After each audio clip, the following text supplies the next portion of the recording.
Nos corresponde Juan capítulo 8. Quiero dar un brinquito y después les prometo regresar a Juan 8. Aquí nosotros necesitamos entender, diga conmigo, entender que hemos sido llamados de tinieblas a luz, de tinieblas a luz, y no estamos hablando de esta luz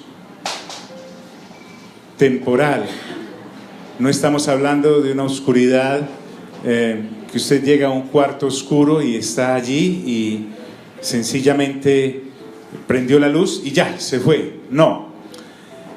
Pero también el Señor Jesús usa casos de sanidad para poder ilustrar a este pueblo de hace 2000 años que tiene el privilegio de recibirlo por primera vez.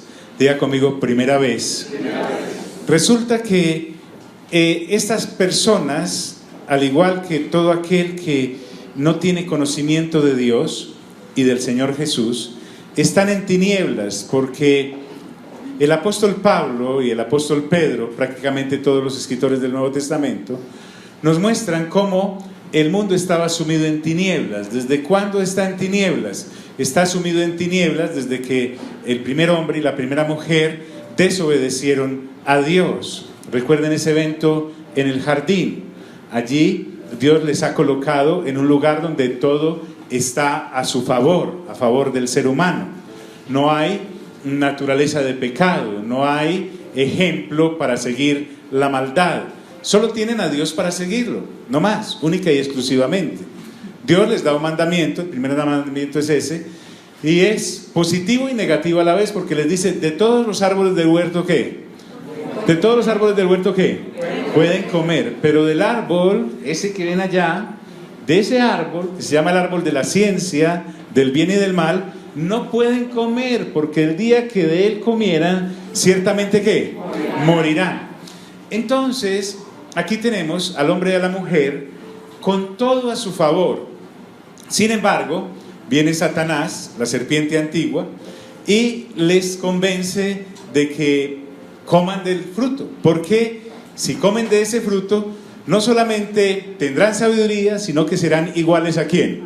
A Dios. Exactamente lo que Él hizo en la eternidad pasada, cuando quiso colocar su trono, su principado, por encima del de Dios.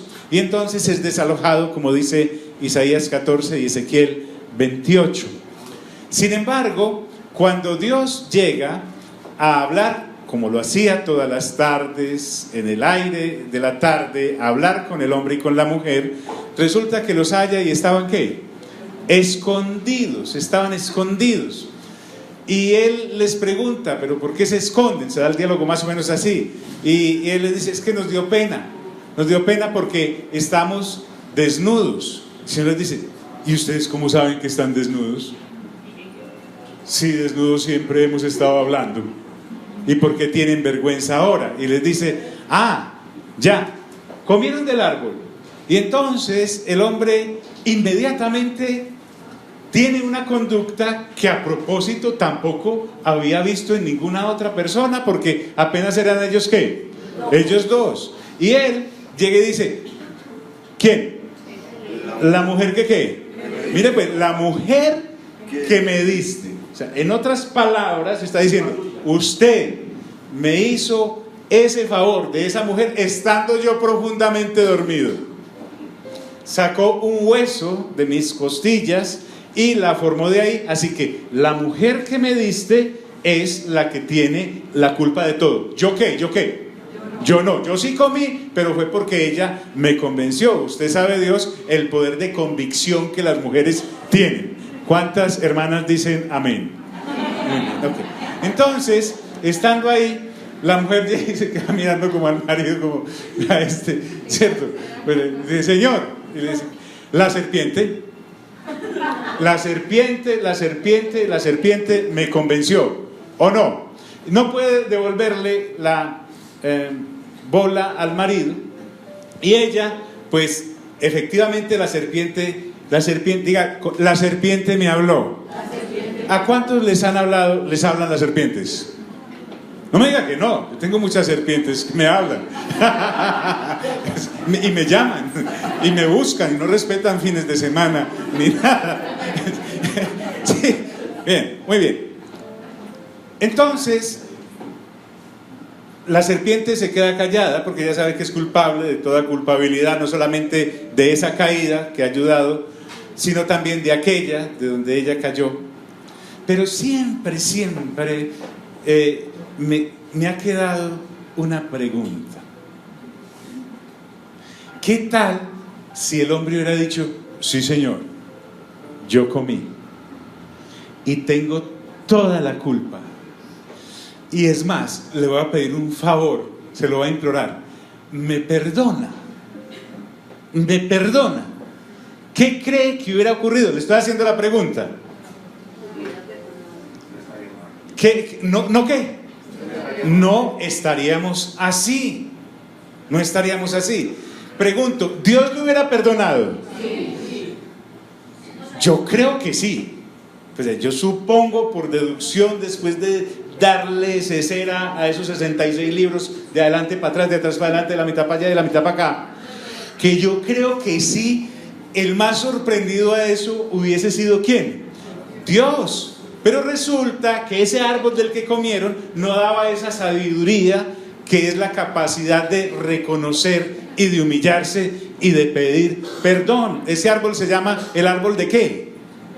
¿De la ciencia de qué? Del bien y del mal. Y en la ciencia del bien y del mal no hay bondad, absolutamente ninguna bondad para nadie, absolutamente para nadie. Ninguna persona tiene acceso a la sabiduría que viene de Dios a través del árbol de la vida. Entonces, la actitud siguiente de Dios, y es de preservación. Dios tiene que guardar al ser humano, porque resulta que Dios, ¿qué es lo que dicen esos seres vivientes que están en la presencia de Dios cuando ven a Dios? Esos que tienen 6 alas, que con 2 se cubren el rostro en Isaías, con 2 vuelan y con 2 se cubren los pies. ¿Qué dicen? ¿Qué dicen?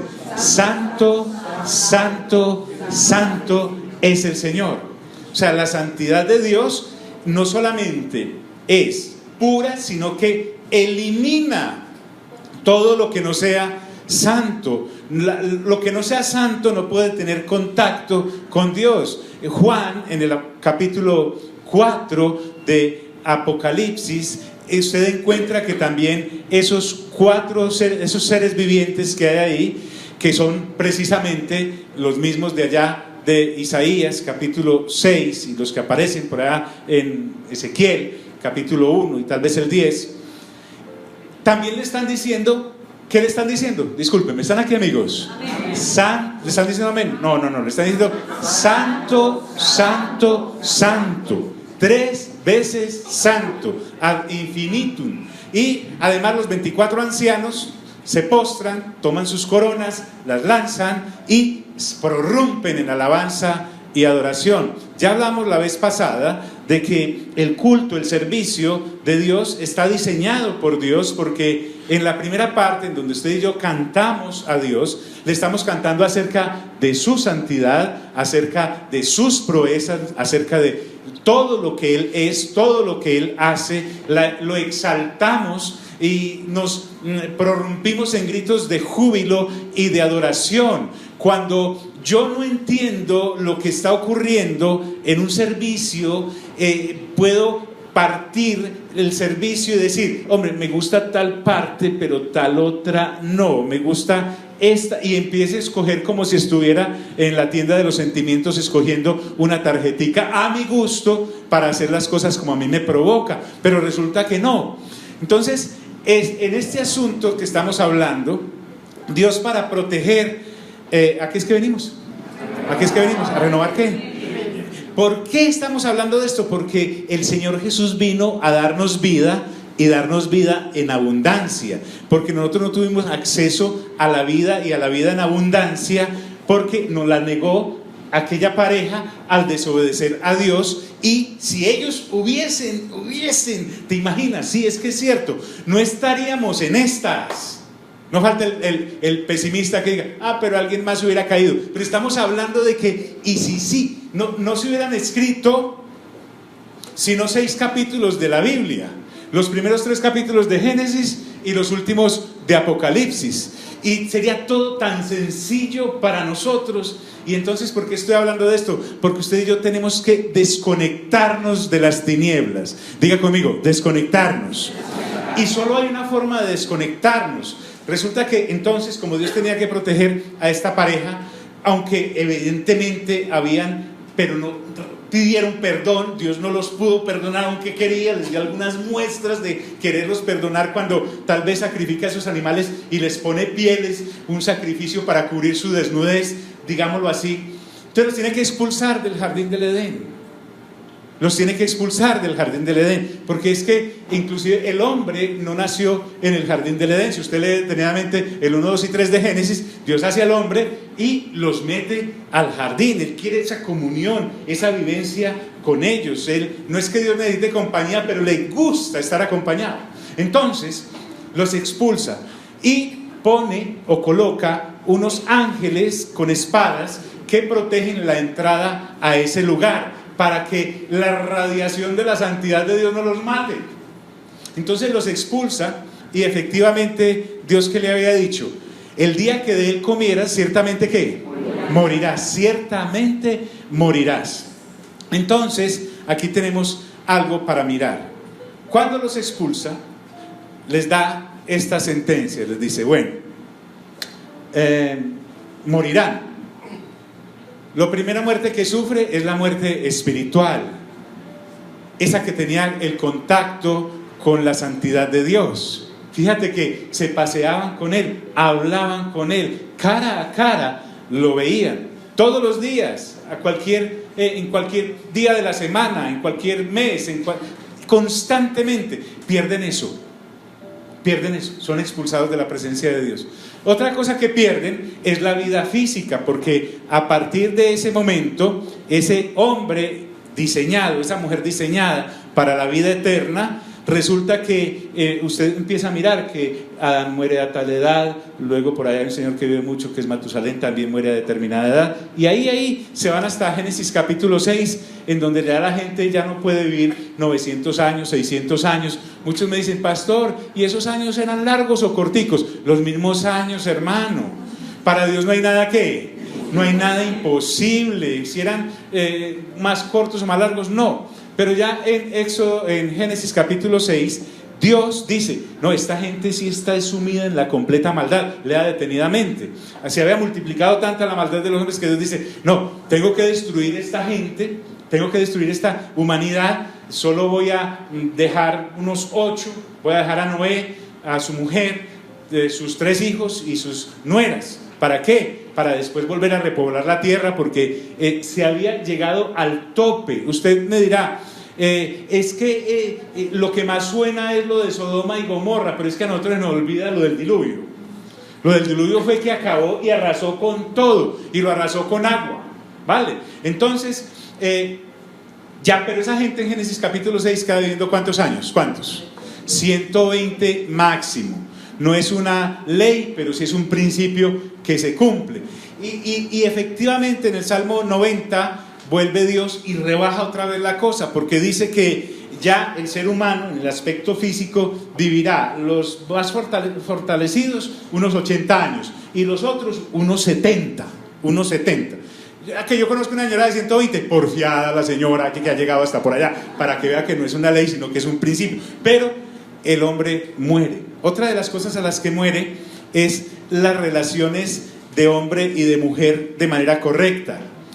Usted me dirá, John, ¿por qué está hablando de esto? El Espíritu Santo nos llevará para algún lado, espera y verá.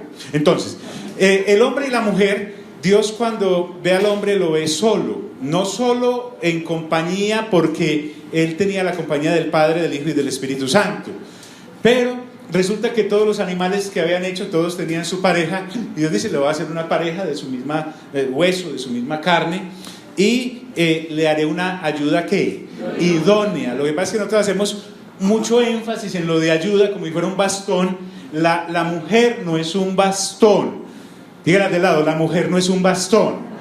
No, la mujer es idónea, apta para acompañar a este ser humano llamado hombre, y son unos cogobernantes.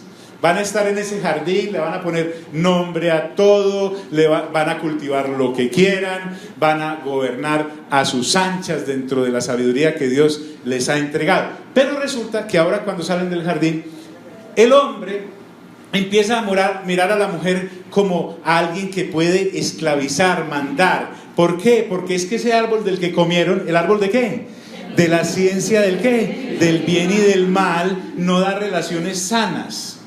Y ella empieza a mirarlo a él como una especie de tirano al cual hay que derrocar para ella colocarse en ese lugar. Y usted puede ver eso, no en esta congregación, jamás, pero sí en otras partes del planeta, en donde se dan relaciones, no necesariamente matrimoniales, también se pueden dar de noviazgo, también se pueden dar relaciones de trabajo, en las cuales hay una lucha ahí entre el hombre y la mujer, como si fueran enemigos, como si no se necesitaran el uno al otro. No es idónea la relación, diga conmigo, idónea. Otro asunto fue lo de la procreación. Dios le dijo en el 1:28 de Génesis: llenad la tierra y ¿qué? Y sojuzgadla. Entonces, vamos a tener, imagínate la cantidad de hijos que uno puede tener si uno no se muere. Además, si no envejece y si no se deteriora. Además, si tiene la capacidad y la sabiduría para entregarle un buen legado a esos hijos que está generando. Pero resulta que ahora Dios le dice a la mujer: con dolor parirás ¿qué? Los hijos. Con dolor parirás los hijos. Los hijos se parían sin dolor. Además, Dios, usted y yo podemos ver que ¿quién fue la primera persona que en cierta forma parió?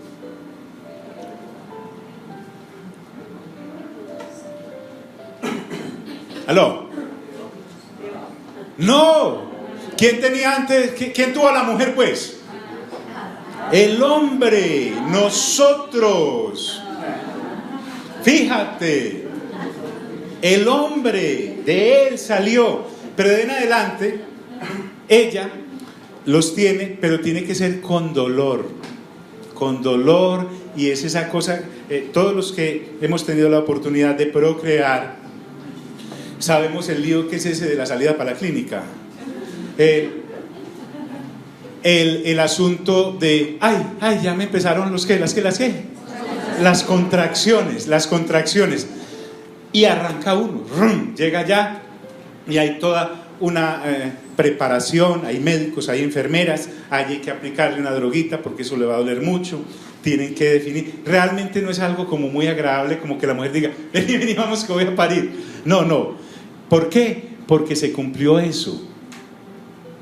Las personas perdieron todo, absolutamente todo. Hablemos un poquito del trabajo. Antes, arar en el jardín era el mayor de los gozos. Definir cuántas hectáreas íbamos a sembrar de cuánta fruta quisiéramos. Pero resulta que ahora el trabajo se vuelve una maldición. Diga conmigo, maldición. Algunos dicen: ¿cómo será de duro eso que le pagan a uno? Pero pensemos en que Dios le dice al hombre: mira, de aquí en adelante vas a sudarte el pan con el sudor de tu frente, así te lo vas a ganar, y vas a sembrar la tierra. Ahora, ¿era la tierra del jardín? Pregunto. ¿Aló? ¿Están aquí, amigos? No, es la tierra de afuera. Y esa tierra, a propósito te digo, quedó maldita también, porque al tú entrar en la maldición de la desobediencia, todo lo que te había dado cayó. Dice el Nuevo Testamento que primero hay que atar al hombre fuerte para luego tomar posesión de todo lo que esa persona administra o tiene. Entonces, cuando el hombre cae, no solamente cae él, sino que cae toda, diga conmigo, todo sobre lo que él gobernaba. Entonces Dios le dice: vas de aquí en adelante a sembrar, y resulta que sembrarás frutas, por ejemplo, sembrarás hortalizas, siembre cualquier cosa, pero la tierra te va a dar espinos y abrojos.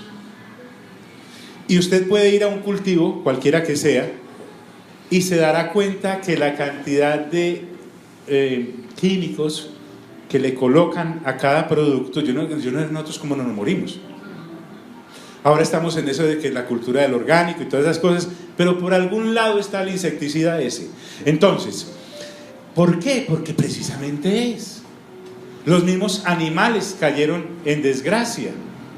Fíjese, nosotros pues no tenemos la experiencia de vivir en el campo o en la selva. Allá la gente se la comen los leones o un oso o algún animal. Pero mire cómo estará de caída la naturaleza, que un solo zancudo a usted le puede hacer la noche imposible.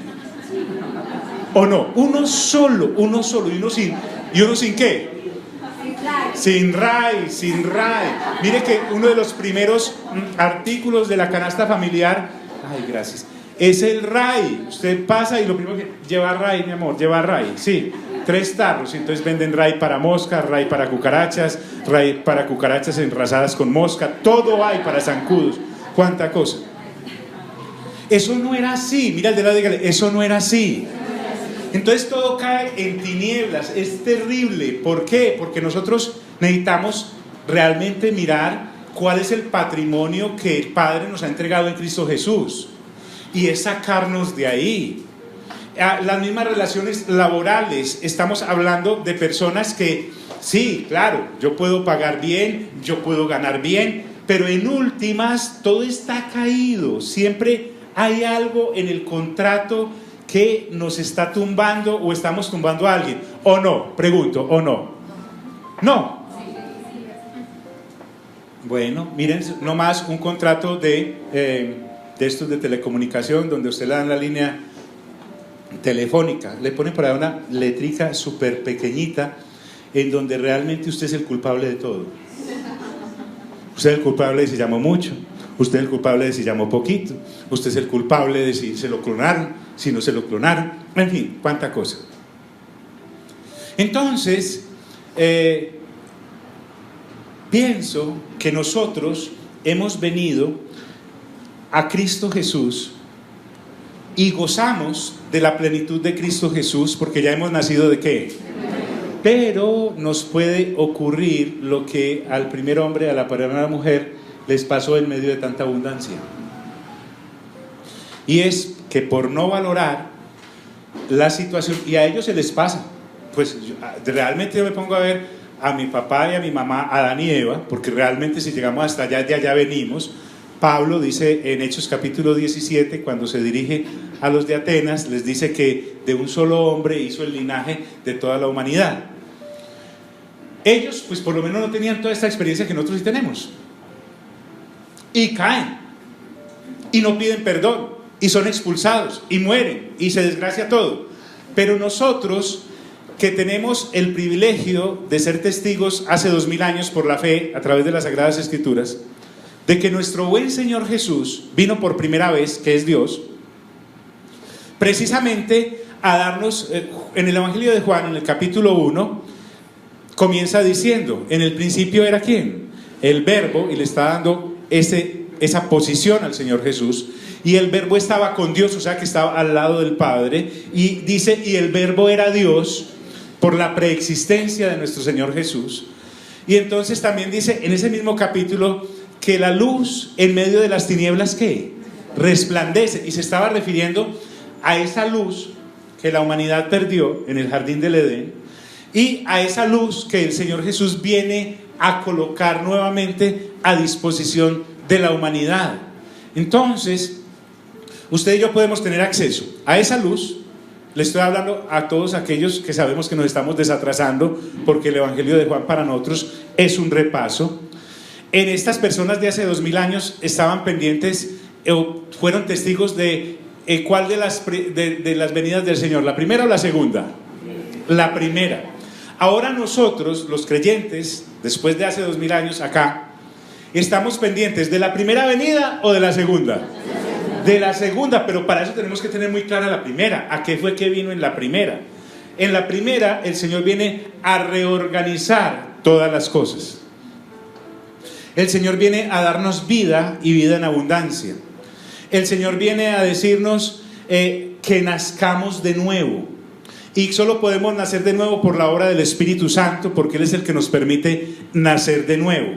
Es más, ya descubrimos que el agua que puedo beber para no tener sed jamás, es la misma persona del Espíritu Santo, que a propósito ya descendió sobre la humanidad, porque nuestro buen Señor Jesús nace, nuestro buen Señor Jesús crece, nuestro buen Señor Jesús muere en la cruz del Calvario, Él es sepultado y al tercer día ¿qué? Resucita, y luego pasa 40 días con sus discípulos.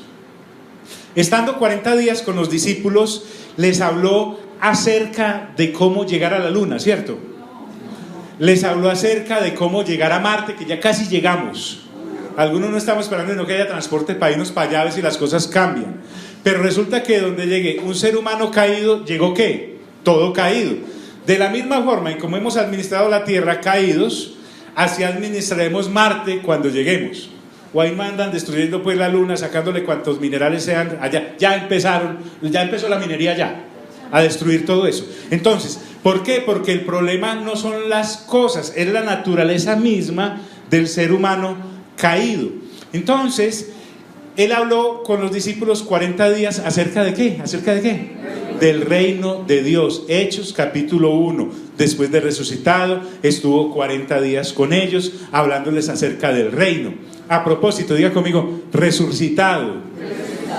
¿Qué es resucitado? No es la resurrección de Lázaro, que se hizo un milagro en él, sale de la tumba después de 4 días de haber fallecido y se tiene que volver a morir. Lázaro se murió 2 veces. Entonces, tampoco es la resurrección del huerfanito, hijo de la viuda de Naín, que también lo resucitamos. No es la resurrección de Tabita, a la que Pedro resucita en Hechos. No es la resurrección de Eutico, que Pablo resucita en Hechos. No es la resurrección de toda esa gente que resucitó cuando el Señor Jesús resucitó y se presentó a la gente del pueblo otra vez, pero también se murieron. Aquí estamos hablando de un Jesús que resucita en su cuerpo glorioso. Diga conmigo, cuerpo glorioso. Un cuerpo con el cual está diseñado para la eternidad de donde habíamos caído, digámoslo así. ¿Cómo así, John? Explíqueme. Fácil.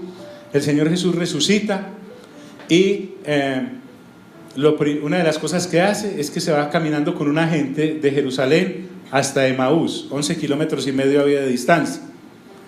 Los discípulos estos no lo reconocen porque sus ojos estaban velados. Lucas dice que uno de ellos se llamaba Cleofás. Estuvieron hablando con él largo rato. No habla mucho en 11 kilómetros, ¿sí? A no ser que sea Zacarías y Elizabeth, que Juan, pues, ¿recuerdan lo del brazo? Juan no hablaba, él podía caminar 20 kilómetros y no hablaba, era muy silencioso. Pero cuando usted y yo caminamos, hablamos mucho, ¿sí? Y en esa época sin celular, sin estar chateando, sin radio.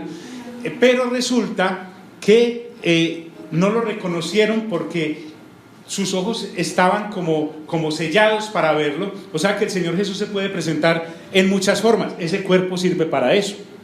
Sirve también para cuando se presenta a los discípulos y la puerta está cerrada. Él tocó, ¿cierto? La Biblia dice que el Señor Jesús tocó.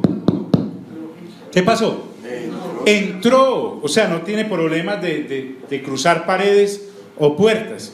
Es un cuerpo que puede ascender. En Hechos capítulo 1, cuando el Señor se va, después de los 40 días, Él asciende, a la vista de todos, Él asciende y se pierde en las nubes, tanto que se quedan mirando a estos discípulos y un ángel viene y les dice: hey muchachos, tranquilos, de la misma forma en como lo han visto irse, lo verán ¿qué? Regresar. Es un cuerpo que cambia de muchas formas, pero además es un cuerpo que puede comer. El Señor Jesús, después de resucitado, come con los discípulos pescado y miel. En 40 días que no comerán, porque de comer sí sabían. Entonces es un cuerpo que también en Apocalipsis capítulo 1, que Juan, que estaba acostumbrado a ver al Señor Jesús durante su ministerio terrenal, ahora voltea a ver y lo ve como un anciano de días. No es que estuviera viejito, sino que su autoridad era su rostro era extremadamente blanco y sus cabellos también, así como lo vio Daniel. También es un cuerpo que Juan en el capítulo 5 le dicen, he ahí el Cordero de Dios que es digno de abrir los sellos, y él mira y ve a un cordero, como un cordero con varios cuernos y una cantidad de cosas. Es el mismo Señor Jesús que en Apocalipsis capítulo 14 desciende en el monte de Sión, y es el mismo Señor Jesús que en Apocalipsis 14 está sobre una nube y hace lo de la siega de los últimos tiempos. Es ese mismo, estamos hablando de esa dimensión que usted y yo ahora tenemos de la fe. Nosotros estamos repasando en el Evangelio de Juan una serie de milagros, pero no negamos que los hacen, creemos en los milagros, pero nuestro centro, la atención de nuestra fe está basada en Hebreos capítulo 1, en donde dice que es pues la fe de ¿qué? ¿Qué es la fe? ¿La fe qué es? Dígalo. ¿Es pues la qué? La certeza de ¿qué? La convicción de lo que no se ve. Ojo pues. Cuando estábamos esclavos del evangelio de las añadiduras, por creerlo y anhelarlo, y nosotros por predicarlo, qué pena, con el Señor, nosotros pensábamos que la fe era para cambiar de carro, la fe era para conseguir marido o mujer, la fe era para tener hijos, la fe era para cambiar de casa, la fe era para viajar, la fe era para iniciar proyectos grandes. Puedes iniciar proyectos como el faraón para construir pirámides, puedes iniciar proyectos como Salomón para vender caballos, puedes iniciar proyectos para componer canciones como Salomón, que escribió un sinnúmero de canciones, todos hit, que escribía proverbios, tantas cosas. Pero resulta que la fe que hay allí en Hebreos capítulo 1 está hablando que es la que nosotros ejercemos los nacidos. ¿Están aquí mis amigos? Es la fe que nosotros los nacidos de nuevo debemos ejercer para esperar el retorno del Señor en su segunda venida. Porque esto como está no sirve. La tierra caída no sirve, con todas esas plagas de las que les he hablado, con todas esas malas relaciones que tiene la humanidad, con todas esas tantas guerras y batallas que hay. Santiago dice, ¿de dónde son las guerras? ¿Y de dónde son los problemas? De lo que hay ¿dónde? De lo que hay ¿dónde? De lo que hay dentro del ser humano. La religión me puede ofrecer que me bañe muy bien, la religión me puede ofrecer que ayune mucho, la religión me puede ofrecer que ore demasiado, la religión me puede ofrecer que me meta a consejería. ¿Usted ha visto esas personas que entran a consejería y sin ser conscientes o sin haber nacido de nuevo? Una pareja pastoral o una pareja de consejeros cristianos empiezan a hablar con ellos. Vea que ya, mire, esta es la vez número 749 que vienen acá, y eso es, parece un psiquiatra y un psicólogo más bien que un predicador, la persona que les está ayudando, porque resulta que la persona nacida de nuevo ha nacido ¿de qué? De nuevo. Las cosas viejas ¿qué? Pasaron, aquí todas son hechas ¿qué? Nuevas. Entonces nos ofrecen una cantidad de cosas caídas. Y el ser humano caído solo tiene una solución de parte de Dios, y es que tiene que morir. Por eso dice, el que está en Cristo, ¿nueva qué? Nueva criatura es. Si yo no soy consciente de que he sido una nueva criatura cuando he crecido en Cristo Jesús, voy a seguir como si fuera el mismo borracho de antes, o el mismo ladrón de antes, o el mismo asesino de antes, o el mismo gritón de antes, todas esas obras de la carne que hay en capítulo 5.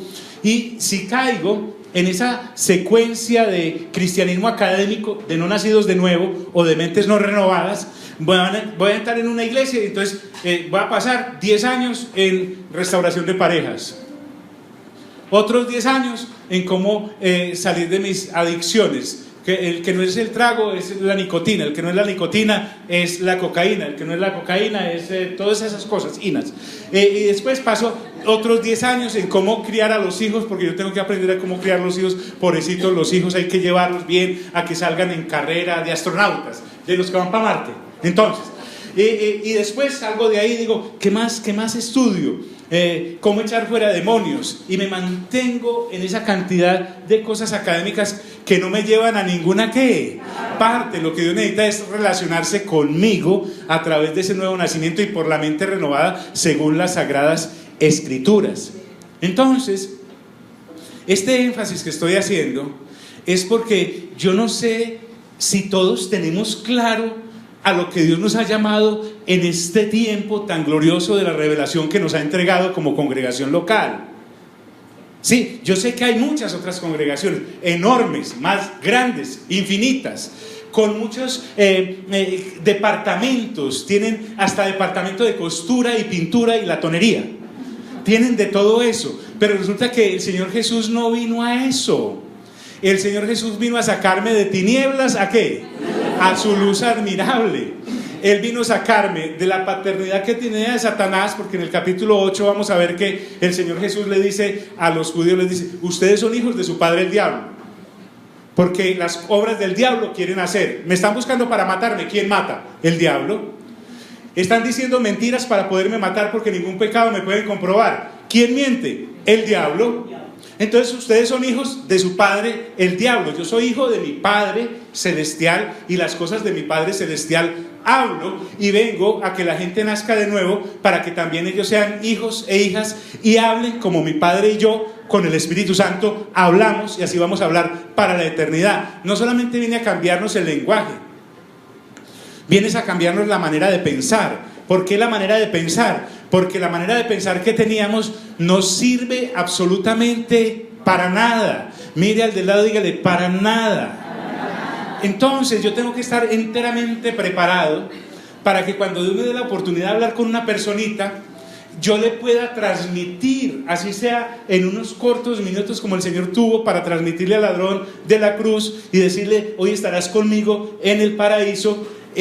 Tuvo solo un momentico para hablar con él, o largas horas, pero que cuando nosotros le entreguemos a la persona la vida eterna, no le estemos entregando un curso que se da en una reunión de gente que se cree creyente, que le va a limpiar la vulgaridad que la caída les dejó encima. Y entonces empezamos a ofrecer como si fuera una promoción. Su pareja está mal, venga, ya hay un curso de parejas y se le arregla el matrimonio, seguramente. Venga, hay uno de adicciones y se le quita esa adicción, se la cambiamos. Hay tal cosa, hay tal otra. No. Lo que nosotros tenemos que hablar con la gente es que si no cree en Cristo Jesús se va para el infierno. Pastor, eso es muy duro. Pues claro que es muy duro, ¿no ve que es el infierno? Yo no puedo hablarle a la gente del infierno como si fuera Isla Margarita o Cancún o cosas así por el estilo, o una vuelta a Oriente. La persona que está a mi lado, que no conoce de Cristo Jesús, huele a azufre, hermano, hermana, la familiar, el papá, la mamá, el tío, la tía, los hijos, los sobrinos, quienes sean, que no crean como se debe creer en Cristo Jesús, están condenados. No es que se van a condenar, sino que están condenados porque van directamente al infierno. El Señor Jesús viene y le declara vida en abundancia a la gente y los llama de tinieblas ¿a qué? A su luz ¿qué? Admirable, y los saca de la muerte para que tengan vida eterna. Yo necesito entender que tengo la luz porque he nacido de nuevo, y la luz es la que le debo entregar a toda la gente que pueda. ¿Aló? Amén. Sí. ¿Qué hubiese pasado donde Adán llegue y le diga, Dios, yo fui? No fue la mujer que me dio, muy querida la mujer que me dio. Culpa mía que la dejé ir sola al centro comercial de los árboles. La tumbó ese vendedor de árboles. La tumbó. Fui yo. ¿Sí me hago entender, amigos? Pero no pasó. Pasó todo lo contrario. La historia que usted y yo sabemos. Entonces, lo que tenemos para ofrecerle a la gente es un cambio total de vida. De eso se trata. El Señor viene. Diga conmigo, el Señor viene. Y viene pronto. John, pero es que eso dijo hace 2000 años y mira hoy, 2019, y no ha llegado. ¡Qué necedad! Por lectura juiciosa de la palabra sabemos que Pedro dijo que para el Señor un día es como ¿qué? Y que 1000 años son como ¿qué?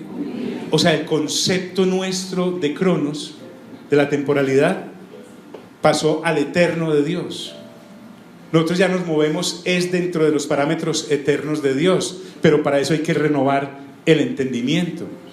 Y para eso nosotros necesitamos entender que esto no es una charla, ni es el grupo. Yo no estoy bravo, estoy muy preocupado. ¿Sí?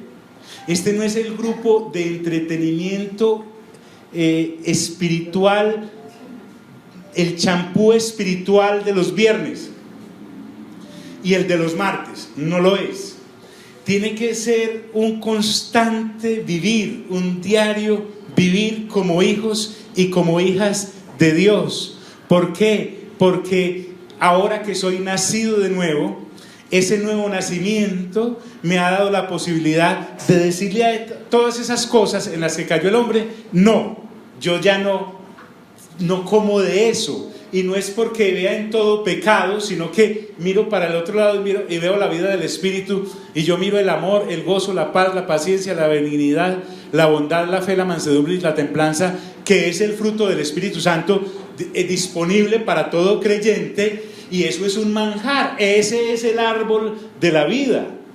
De eso era lo que Dios quería que el hombre comiera, a tal punto que una de las cosas que se dice entre la Trinidad cuando el hombre come del árbol de la ciencia del mal es saquémoslos del huerto, no sea que coman del árbol de la vida y se queden así para la eternidad. ¿Estamos acá, mis amigos? Es importantísimo eso. Es que a mí en el colegio me enseñaron que Dios no existe. ¿Se da cuenta? ¿Está caída o no está caída la cosa? ¿Le parece que esa guardería, esa universidad, ese colegio, ese reformatorio viene o procede del árbol de la vida? No.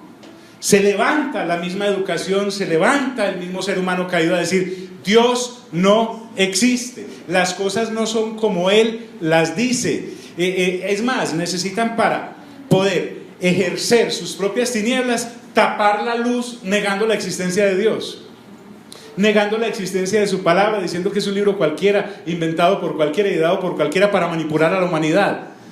Esos son pensamientos caídos. Pero resulta que cuando me doy cuenta del nuevo nacimiento, entiendo que realmente mi educación viene de un nivel muy superior, viene del tercer cielo. ¿De dónde viene el Señor Jesús? Del tercer cielo. Y vino precisamente porque en la tierra no había quien expresara la voluntad del Padre.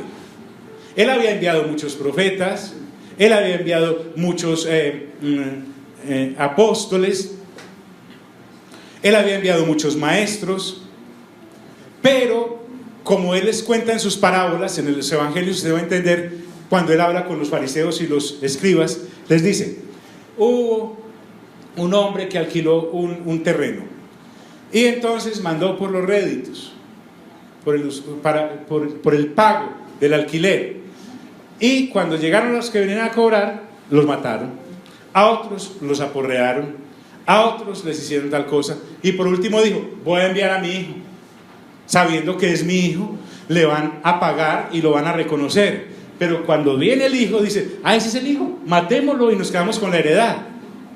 De esa manera está caída la humanidad, a tal punto que Dios viene a la tierra y precisamente la humanidad caída lo mata. No porque la humanidad venció a Dios, sino porque Él viene cumpliendo un plan que incluía la muerte y la redención. Usted y yo ya sabemos eso.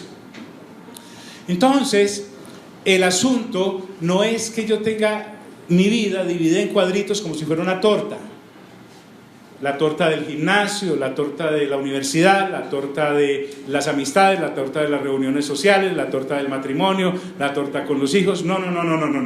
Estamos hablando de que toda mi existencia le corresponde a Dios y la voy a vivir como se vive. ¿O no lo oramos pues? Padre nuestro que estás ¿dónde? Santificado sea ¿qué? Tu nombre. Venga a nosotros ¿qué? Hágase tu voluntad ¿dónde? Aquí en la tierra como ¿dónde? Como en el cielo. Somos pedazos de cielo en la tierra.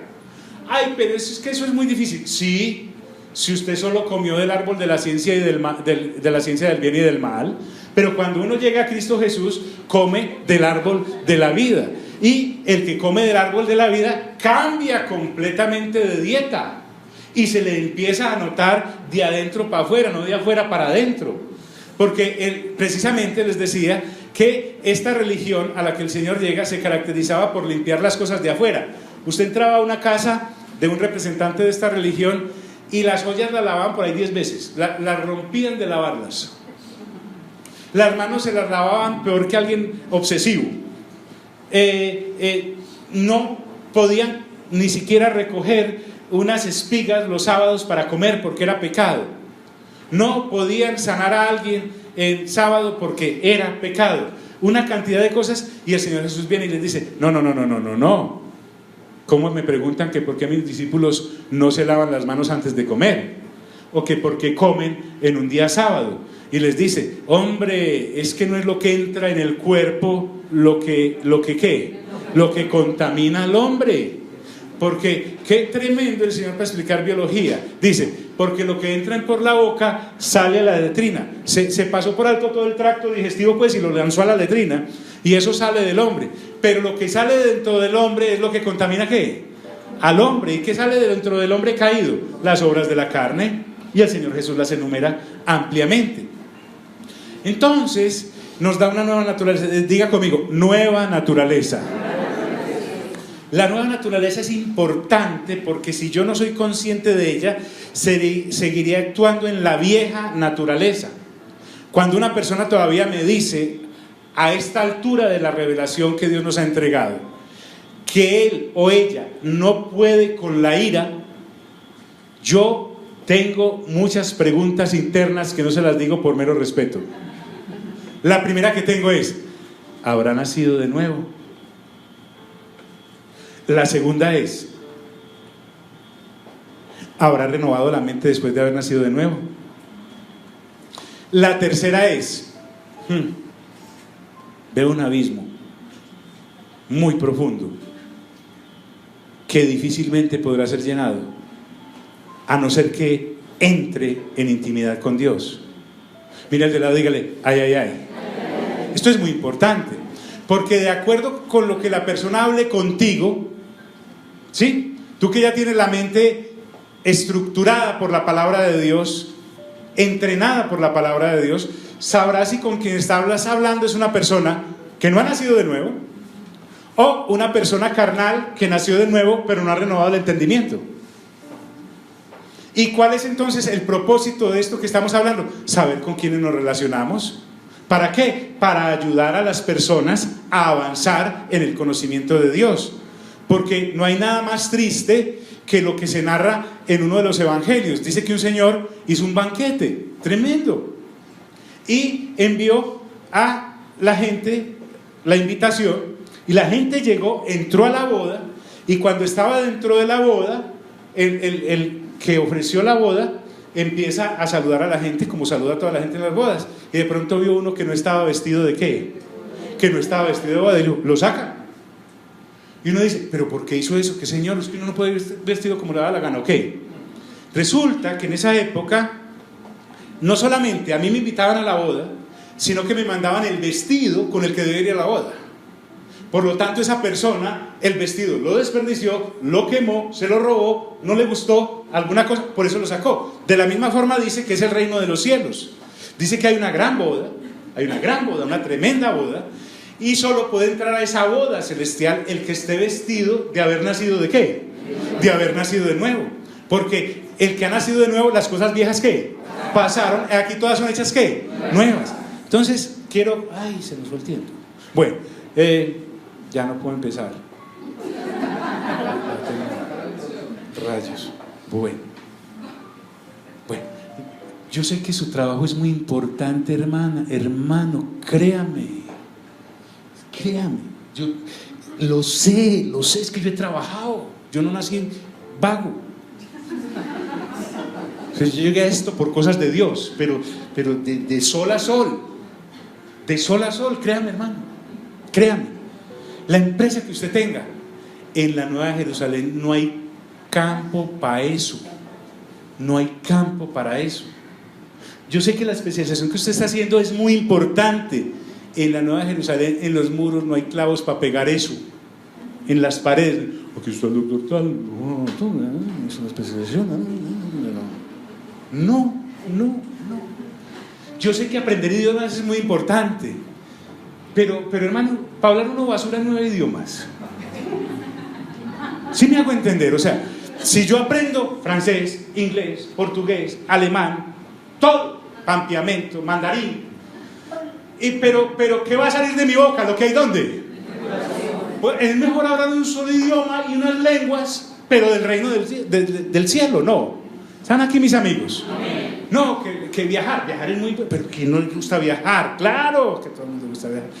Pero todo lo que estás conociendo será quemado. ¿Sí? Ah, pero Pablo iba a Atenas cuando estaba Nueva Atenas. Sí, no habían ruinas, huecos, hoyos, cosas malolientes, todo estaba bien. Es lo mismo, como esta ciudad, nosotros hemos sido puestos en ella y está moderna, pero todo pasará. Porque cielo y tierra, ¿qué? Pasarán. Y la palabra de Dios, ¿no qué? No pasará. Los hijos, pastor, es que yo no estoy esclavo de la empresa, no estoy esclavo de los idiomas, estoy esclavo de mis hijos. Pero por favor, vale. Yo sé que todo lo que usted hace es muy importante, pero no es más importante que lo que Dios vino a hacer. No es más importante que lo que Dios vino a hacer. Pónganse en pie y oremos, ya que pues no pudimos empezar.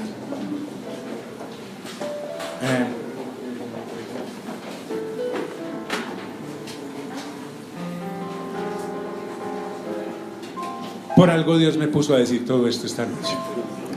Repase bien y verá. Repase bien. Porque de todos los que estamos acá, Dios tiene que estar, yo creo que está completamente seguro de que cualquier persona puede llegar a preguntar a cualquiera de nosotros, no importa si es una jovencita o un jovencito, o alguien ya adulto o bien adulto, le diga, mira, ¿cómo hago para heredar la vida eterna? ¿Qué? ¿Cómo? Pues yo me imagino que, a ver, ¿cómo empecé yo la vida eterna? He hecho tal curso, tal otro curso, tal otro curso, tal otro curso. Sí, la persona no está buscando eso. No está buscando eso. Y si está buscando eso, tenemos que mostrarle que no es por ahí. Ah, que no le gusta.